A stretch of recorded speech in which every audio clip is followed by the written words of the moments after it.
Good morning, everyone, and welcome to episode 18 of FranFunnel Live. Now, we have a very special episode this morning because most of the time we're just getting in front of the camera and talking about things that we that we think about all the time. But this morning, I just feel compelled because us here at FranFunnel were absolutely captured by Zuckerberg's testimony yesterday in front of Congress, and there was one moment specifically in the testimony that had more to do with marketing than it had to do with data and legal and other components that I just had to call out. I literally lost sleep last night thinking about this moment in the testimony and the implications for us as marketers. So I'm going to read to you an exchange between Senator Lindsey Graham from South Carolina and Zuckerberg, and then we'll talk briefly about kind of what this means from a marketing perspective and ultimately what it means for you. So Graham starts out the questioning by saying, "Who's your biggest competitor?" Zuckerberg responds, "Senator, we have lots of competitors." Graham says, "Who's your biggest?" Let me put it this way. If I buy a Ford and it doesn't work well and I don't like it, I can buy a Chevy. If I'm upset with Facebook, what's the equivalent product that I can go sign up for? Is there an alternative to Facebook in the private sector? Zuckerberg responds, "Yes, Senator. The average American uses 8 different apps to communicate with their friends and stay in touch with people, ranging from texting apps to email." The senator cuts him off and says, "Which is the same service you provide?" Zuckerberg says, "Well, we provide a number of different services." Graham responds, "Is Twitter the same as what you do?" Zuckerberg says, "It overlaps with a portion of what we do." Graham says, "You don't think you have a monopoly?" And Zuckerberg responds, "It certainly does not feel that way or feel like that to me." So whether or not Facebook is a monopoly is something that I think government officials, regulators, congresspeople, people in law will be debating for a very long period of time. But like I said, there was something in what Zuckerberg said there that was the most important piece of marketing data that I have heard in a very, very long time. And one would believe that if you are the CEO of Facebook and you are testifying in front of Congress, that this would not be the time for you to make up data. So what was it, right? So here's the sentence we have, right? The average American uses 8 different apps to communicate with their friends and stay in touch with people. Now, there were 2 different parts of this that really struck me as amazing, right? The first one is just 8. 8 different apps. I don't really know what I would have said or thought before if you would have said, how many apps does the average number of Americans use? But it would not have been 8. It would have been way lower. The thought just on the surface that the average American uses 8 different apps to communicate, it doesn't make any sense to me, right? Like my mind starts turning, right? Like I think about all the Americans out there that don't even have 8 apps, right? Much less are using 8 apps to communicate with people and stay in touch. I mean, it really got the wheels turning as far as what kind of world we're living in right now from a communication perspective. The second thing that struck me was actually the inclusion of the word average, right? So since this is an average, that means that there's a significant number of people, one would imagine, that are above 8, right? I don't think that there's people who are using 150. We're not dealing with that kind of outlier situation, but you have people that are using 12, 15, 20 different apps to communicate with people to counterbalance the people who are using 3, 1, 5, I don't know, right?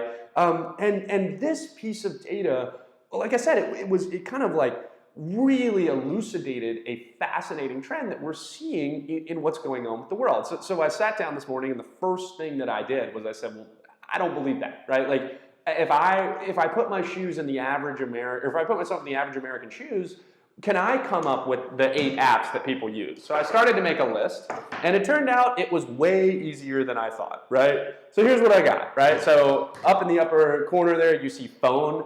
Certain people consider their phone capability an app. I don't know if for the purpose of Zuckerberg's statistic he would have, but above and beyond that, right, here's what I got. I got a texting app and an email app, right? One would believe that almost everybody that we know would be using that. But then we have WhatsApp, so a database messaging, Messenger similar to that, but this one would be provided under the Facebook branding, Facebook itself, Twitter, LinkedIn, Instagram, Snapchat, the list goes on and on and on, right?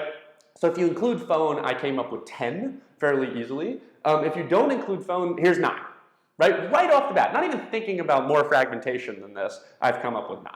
And it's pretty easy to jump further. I mean, if you have 2 email apps, that would make sense. If you're using other types of database messaging, Viber, WeChat, whatever it may be, here on the social media, I mean, there's a lot of social media fragmentation. And just putting this list up and having you see the statistic, I hope you start to, like me, see some clarity around, holy crap, there are a ton of different ways that people are communicating out there, right? The CEO of Facebook is testifying in front of Congress about this. So what are the implications, right? We've talked about this before, but the role of marketing, and marketing certainly as it corresponds to sales, is to fit your way into people's lives, right? And then disrupt it in a way that now they care about your product or your services or whatever it may be, right? And we've talked about, like, why is it that phone calls aren't kind of working as well anymore? And we believe it's because, well, people aren't calling each other anymore. And I've argued time and time again that the real thing, it's not only people moving from phone to email or phone to texting, it's the total obliteration of concentration of what people are using and doing, right? So you have this idea that's as crystal clear this morning as it ever been in the marketing world, that you just have to meet people all sorts of different places, right? You have to meet them texting, you have to meet them email, phone, messaging, Twitter. Average American is using 8 apps. God forbid you're probably, this probably skews younger for more apps. If you're trying to talk to somebody or sell to somebody who has, who's under the age of 30 or under the age of 40, one may imagine that they're skewing that number up. It's really, really important. And FranFunnel sales here, in the last month, I've heard of somebody using LinkedIn to make a sale. I've heard somebody using Facebook Messenger to use a sale. Haven't used Instagram yet. Texting, email, phone. I mean, like, you really have to think differently about this, right? And know that it's not just believing, hey, this is my channel. This is the channel that's working for me. I'm going to triple down in this channel. No, it's about understanding all the channels and committing more resources to trying other things and saying, hey, I know that maybe my audience isn't emailing as much anymore. Maybe they're texting. Maybe they're using Instagram. Maybe they're using Facebook Messenger. Once again, this isn't just social media. This is the way that people are communicating with each other, which is exactly what we want to do in sales and marketing.